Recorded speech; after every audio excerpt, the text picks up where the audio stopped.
မြတ်စွာဘုရားရှင်ကအိုးဂျပန်လိုနိုင်ငံမျိုးမှာသွားပြီးတော့ပါရမီဖြည့်တာ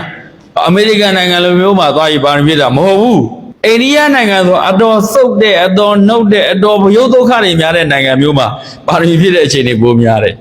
အိန္ဒိယနိုင်ငံပြီးဒုတိယအများဆုံးကမြန်မာပြည်ပါရမီဖြည့်လို့ကောင်းတဲ့နေရာတွေပေါ့ကွာအစုံနှုတ်တွေများတာဟုတ်ကွာနော်ဟေးမင်းတို့လည်းအဲ့ဒီနိုင်ငံရောက်နေပြီဆိုတော့မင်းတို့ဖျားလောင်းနေဖြစ်ရင်ဖြစ်တယ်ဟုတ်လား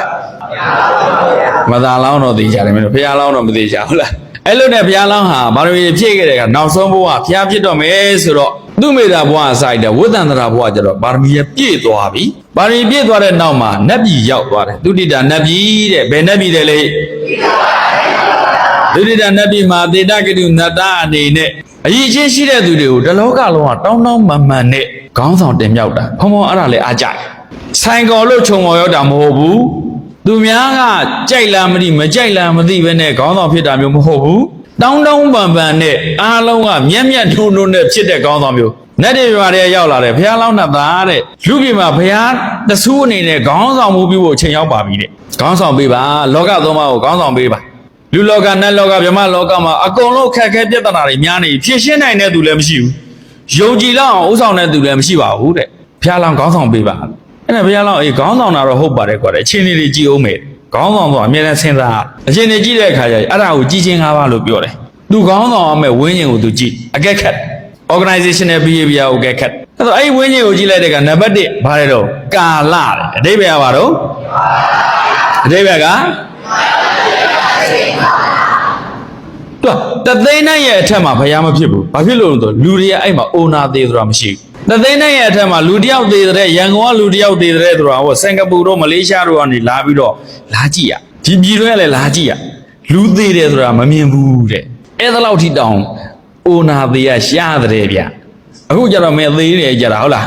းသေဖို့တဲ့150သေးတယ်200တဲ့1000နဲ့မင်းအဲ့ဒါမျိုးသေးတာဟုတ်ပါဘယ်လိုတော့ဘယ်နဲ့နေမြန်မာတပြည်ဒီနေ့လူထောင်နဲ့တောင်းနဲ့ရှိသေးတယ်ဟုတ်လားခိုးတော့အဲ့တသိန်းနဲ့ရဲ့အထက်မှာလူတယောက်သေဖို့ဆိုတာအခွင့်တော်နေတယ်တဲ့ဒါကြောင့်အဲ့ချိန်မှာဘုရားမင်းအိုနာသေးတယ်ဟောဘယ်သူမှသိမသားဒါကြောင့်တသိန်းနဲ့ရဲ့အထက်မှာဘုရားမဝင်ဘူးတဲ့တရားတန်းရဲ့အောက်အခုမင်းတို့ကတော့ရောက်နေတာတရားတန်းအောက်ဒါအရှိန်လေးပဲရှိတယ်မင်းတို့ကတော့ဘယ်လောက်တုံးလဲဘယ်လောက်ပိတ်လဲဘယ်လောက်အာကုသိုလ်မြည်ရများတဲ့သူတွေဖြစ်နေတယ်ဟုတ်လားအာကုသိုလ်များတဲ့လောဘဒေါသမောဟတွေအလုံးမတန်အားကြီးတဲ့တစ်ကမ္ဘာလုံးဖြစ်နေတဲ့အချိန်နဲ့အဲ့မှာဘုရားသွားပြီးငြိမ်းချမ်းရေးသွားအောင်ဘုရားတော်ဒုကြီးနဲ့ပြင်ပြခုခေတ်ကလူတွေကလေအဲ့လိုမျိုးဖြစ်တယ်နော်စိတ်သက်ရေးတွေညှိနှိုင်းရေးတွေလုံးလို့မရအနိစ္စဒုက္ခအနတ္တပြောရင်လေလူတွေရဲ့လောဘဒေါသမောဟတွေအားကြီးတဲ့အတွက်တဘောမပေါက်ဘူးနားလည်ဖို့မလွယ်ဘူးအာကုသိုလ်တွေအားကြီးတဲ့တရားတိုင်းရဲ့အောက်မှာလည်းဘုရားမပွင့်ဘူးတဲ့ဒါကြောင့်အနှိမ့်ဆုံးတရားတန်းအမြင့်ဆုံးတသိန်းတန်းဂျားထဲမှာဘုရားတွေပွင့်နိုင်တယ်အဲ့တော့ကြည့်လိုက်တော့ဘုရားလောင်းကတရားတန်းတော့တရားတန်းဆိုတော့ဘုရားပွင့်ဖို့အချိန်ရောက်ပြီပေါ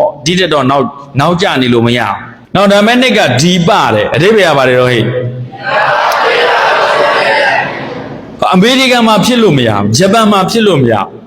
းကျွေးလေကျွန်းရှေကျွန်းနောက်ကျွန်းဘုရားဖြစ်လို့မရဘူးတခြားစက်ကြဝဠာတွေမှာသွားပြီးတော့ဂျိုသားတွေရှိတဲ့ကဘာတွေမှာသွားပြီးဘုရားဖြစ်လို့မရဘူးဒီကဘာမှာဖြစ်တယ်ဒီကဘာမှာလည်းကျွေးလေကျွန်းရှိတယ်ကျွေးကျွန်းနောက်ကျွန်းတောင်ကျွန်းမြောက်ကျွန်းမြင်းမို့တောင်လည်းထားမြင်းမို့တောင်ဘက်လည်းမှာကျွေးလေကျွန်းရှိတယ်အဲ့တော့မြင်းမို့တောင်ရဲ့မြောက်ဘက်ရက်ကလူရ1000တန်းအခုလည်း1000တန်းပဲ1000တဲ့စောပြီးသေတဲ့သူမရှိဘူးဈေးုံသေးကံမရှိဘူးခုံးမှုတိုင်းမှုမရှိဘူး၅ပါးသီလနဲ့နေကြအခုလည်းအဲ့ဒီတိုင်းပြည်အဲ့ဒီတိုင်းပဲမြောက်ကျွန်းဆိုတာရှိငါတော့မရောက်ဘူးဟုတ်လားဖះတို့ရှင်မမောက္ကလန်တို့တော့ရောက်ကြနောက်အရှိကျွန်းနဲ့လူအသက်900တန်း900တဲ့သောပြီးမသေးဘူးအနောက်ကျွန်းနဲ့အသက်900တန်း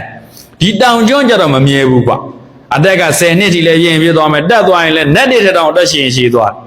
းလူတွေရဲ့ကုသိုလ်အာကုသိုလ်နဲ့ဓာတ်ရိုက်ပုံပေါ်နေတာကတောင်ကျွန်း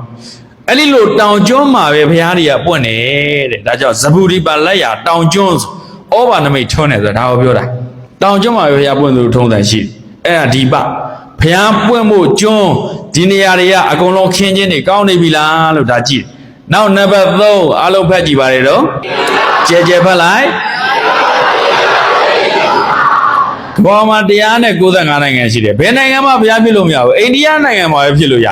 ဒါဆိုတော့ဘုရားကလားလူမျိုးလားဆိုတော့ဘုရားမွေးတာနေပေါ်မှာမွေးတယ်ဘုရားဖြစ်တော့အိန္ဒိယတောင်ဘက်မှာတော့ဘုရားဖြစ်တယ်မျိုးနွယ်ကမြန်မာပြည်ရဲ့မျိုးနွယ်မြန်မာပြည်ကနေ migration လုပ်သွားတာဟုတ်လားရေကြီးရမျက်နှာရရွှေ့ပြောင်းတဲ့ခေတ်ကိုကွာအခုခေတ်လို့လဲပတ်စိုးတွေပါတယ်မလိုဘူးလေကွာအဲ့ဒီခေတ်ကတော့အဲ့လိုမျိုးတဲ့ဘုံမျိုးတိုးတက်သွားတာကံဟုတ်ပြီကုလနံပါတ်4ရပါတယ်တော့ကုလဆိုတာဘာတော့အမျိုးနွယ်မျိုးတန့်လား ဆိုဆွေတော်8000မျိုးတော်ပေါ့ဘုရားရဲ့မျိုးတွေဟိုဘက်ဒီဘက်ဆို8000ရှိတယ်တို့ငယ်ငယ်တော့တုတ်တော်ရဏမင်းကြီးတို့တိတ်တထဘယင်ကြီးတို့တိုင်းပြည်အကြီးလို့ထင်တာဘယ်ဟုတ်မှာတော့သူကမျိုးစားအဆင့်ပဲရှိတာဟုတ်ပသင်္တရီကောသလမင်းရဲ့လက်အောက်ခံအနုရာဓတိုင်းပြည်ငယ်လေးတိုင်းပြည်မှာလူကြီး8000ပဲရှိတယ်အများကြီးမဟုတ်ဘူးခရီးဧသရေတို့တဲ့တောင်ငယ်လေးသေးသေးလေးအဲ့ဒီထဲမှာအဲ့ဒီ8000တော့ခေါင်းဆောင်တွေပေါ့ကွာသူတို့ရဲ့နောက်မှာတော့တခြားလူမျိုးတွေရှိအဖေဘက်က4000အမေဘက်က4000ဒါကြောင့်ဆွေတော်8000မျိုးတော်ပေါင်းဆိုတာအဲ့ဒါပြောတာဆွေမျိုးတွေနှစ်ဖက်ပေါင်းမှာ8000ပဲရှိတယ်တာကီဝင်တွေတွေကဟုတ်လားအဲ့ဒီကနေပြီးသူတို့တွေကအဲ့ဒါလို့မျိုးနွယ်မဆက်ဘဲနဲ့အလုံးတန်တန့်တဲ့အမျိုးမှာသွားပြီးတော့ကာပြားဖျားဖြစ်လို့မရဗမာဆိုဗမာချင်းချင်းယူတဲ့ဟာမျိုးဖြစ်ရရှမ်းဆိုရှမ်းချင်းချင်းယူတဲ့ဟာမျိုးဖြစ်ရအဲ့ဒီရှမ်းလည်းရှင်ရှက်သန်းရှမ်းနေတဲ့အတူတူအိမ်အောင်ကြခဲ့တဲ့ဟာဗမာဆိုဗမာတွေချင်းချင်းအိမ်အောင်ကြခဲ့တဲ့ဟာဗမာနဲ့တရုတ်သွားရလို့မရဘူးဗမာနဲ့ကလားသွားရလို့မရဘူးအဲ့ဒါမျိုးမတန်ဘူးလို့ခေါ်တယ်ကျွန်တော်ကလုံးဝတန့်နေဖို့လိုတယ်အဲ့ဒါကိုကုလာတဲ့အမျိုးနွယ်တန့်ချင်းကိုကြည့်တာဒါကြောင့်မျိုးနွယ်တန့်ဖို့ကမြတ်စွာဘုရားကိုယ်တိုင်ကတော်တော်ကြီးကိုဟိဆိုင်တာတွေ့ရကဲနောက်နံပါတ်5ကပါလေတော့မာတုအာယုပရိစ္ဆေတာတဲ့ဆယ်ကျော်သက်ဆိုရင်ကိုဝင်ဆောင်လို့ရပြီပေါ့မိန်းကလေးတွေအဲ့မှာကိုဝင်ဆောင်လို့ရတဲ့အရွယ်က3ပိုင်းရှိတယ်ပထမအရွယ်ဒုတိယအရွယ်တတိယအရွယ်အရွယ်ဆိုရင်45နောက်ပိုင်းကိုယူတာအဲ့45ကနေ55ဒီလောက်ကြီးသူတို့ကိုဝင်ဆောင်နိုင်တဲ့အခြေအနေရှိတယ်အဲ့မှာကို3ပိုင်းပြန်ပိုင်းဘုန်းတော်ဘုရားလောင်းလေးကိုမွေးတဲ့အခါမေတော်ရဲ့အသက်က55နှစ်နဲ့6လရှိပြီ55နှစ်6လ9ရက်နေသေမဲ့အမေကိုရှားတာဘာလို့55နှစ်6လနဲ့ပြီးတော့9လလောက်55နှစ်9လလောက်ရှိအောင်မဲ့အသက်ဆိုရင် तू ဝင်စားလို့မရသေးဘူးဘာဖြစ်လို့လဲဆိုတော့ဒီကလေးလေးမွေးပြီးရင်9ရက်နေရင်အမေတွေကသေရတာထုံးစံပဲဘုရားတိုင်းရဲ့ထုံးစံတော်ရဏမင်းကြီးနဲ့အတူပြန်အိတ်လို့မရတော့ဘာဖြစ်လို့ဆိုတော့ဘုရားဖြစ်မဲ့ပုဂ္ဂိုလ်ကိုဝင်ဆောင်ခဲ့တဲ့ခန္ဓာအိမ်ကအတန့်ဆုံးပဲယောက်ျားတစ်ယောက်နဲ့အတူတူပြန်နေလို့မရတော့ဒါကြောင့်ဘုရားအလောင်းလေးတွေဟာဘုရားအလောင်းနဲ့ဘုရားအလောင်းမွေးပြီးရင်အမေလုပ်တဲ့သူကနောက်ဆုံးရွယ်ပါပဲမွေးရတယ်စောသီးသီးရွယ်မှာဘာကြောင့်မွေးရတော့ဆိုစောသီးသီးအရွယ်မွေးရင်တဲ့ကလေးအမေတွေကကလေးထက်သူ့လင်ကိုပိုးပြီးချစ်သေးတယ်တဲ့ကဲစာလည်းသေချာပြောတယ်နော်ကာမောကိစ္စပိုးများနေသေးတယ်တဲ့ဒါကြောင့်ကလေးကိုကောင်းဆုံးစောင့်ရှောက်ထိန်းသိမ်းနိုင်တဲ့အခြေအနေမရောက်သေးဘူးတဲ့55နှစ်အဲ့ဒီအရွယ်ကျတော့ကလေးကိုစောင့်ရှောက်တယ်ကလေးတစ်ယောက်တည်းရဲ့ထိတ်ပဲဒီသားတစ်ယောက်ပေါ်မှာပဲဒီသိရှိတော့ကျန်တဲ့ကံမိုးအာုံစိတ်တွေမများတော့အဲ့လိုမျိုးအရွယ်မျိုးကြမှာဘုရားလောင်းတွေကပရိသန်တွေယူလေးရှိတယ်ဒါကထုံးစံပါပဲဓမ္မတာ32ပါးထဲမှာဒါပါကဲအဲ့ဆိုကြည်ချင်းဘယ်နှပါအဲ့ဒီအခြေအနေ5ခုဒီ condition 5ခုကိုကြည်တာအဲ့လိုကြည်ပြီးမှနောက်တစ်ပတ်နေငါပရိသန်တွေနေတော့မယ်ကွာလို့ဂတိပေးလိုက်တာ promise အဲ့ဒါကိုကြည်ချင်း5ပါးလို့ပြောတာဘလောက်စနစ်ကြလူရင်မလာခင်ကြိုးပြီးခင်းချင်းနဲ့ကြည်ပြီးတော့လေဝုံတိုင်းနဲ့မင်းခေါင်းဆောင်တင်တိုင်းမင်းအပြေးလွှားလာပြီးခေါင်းဆောင်လုပ်တာမဟုတ်ဘူးအခြေအနေတွေအကုန်သုံးသပ်ပြီးမှခေါင်းဆောင်လုပ်တာဒါကြောင့်ခေါင်းဆောင်ရဲ့အဓိကအနှစ်သာရအမြဲတမ်းစင်ကြင်တို့တရားရှိခြင်းပဲစင်ကြင်တို့တရားမရှိတဲ့ခေါင်းဆောင်ကတိုင်းပြည်လည်းဖြတ်မှာပဲအဖွဲ့အစည်းလည်းဖြတ်မှာပဲလူမျိုးလည်းဖြတ်မှာပဲမိသားစုလည်းဖြတ်မှာပဲသာသနာလည်းဖြတ်မှာပဲခေါင်းဆောင်ရဲ့အနှစ်သာရစင်ကြင်တို့တရားရှိခြင်းပဲတို့ဘုရားလောင်းကမင်းဝိုင်းပြီးခေါင်းဆောင်နေတာတော့မင်း